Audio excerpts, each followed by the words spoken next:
Welcome to our channel. Today we how to configure farmers.com policy dashboard for underwriting documents, detailed guide step by step clearly. To configure the farmers.com policy dashboard for underwriting documents, start by logging into your farmers.com account. Navigate to the dashboard section. Locate the settings icon on the top right corner of the dashboard. Click on this settings icon to access configuration options. In the settings menu, find the Underwriting Documents section. Select this section to begin configuring your documents. You will see a list of existing underwriting documents. To add a new document, click on the Add Document button. Fill in the required fields, such as document title and description. Choose the document type from the drop-down menu available.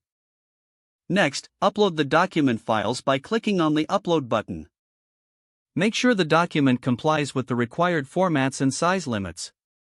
Once uploaded, review the document details for accuracy.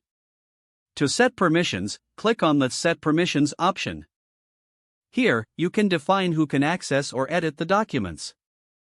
After configuring permissions, click on the Save Changes button. Now, return to the main dashboard to view your newly configured documents. To edit an existing document, click on its title in the list. Make the necessary changes and remember to save after editing. For document deletion, select the document and click on the Delete icon. Confirm the action when prompted to remove the document. Check the dashboard regularly to ensure all documents are up to date. Now you're ready to use the dashboard for your underwriting needs effectively. If the page does not load, refresh the browser or try again in a private or incognito window.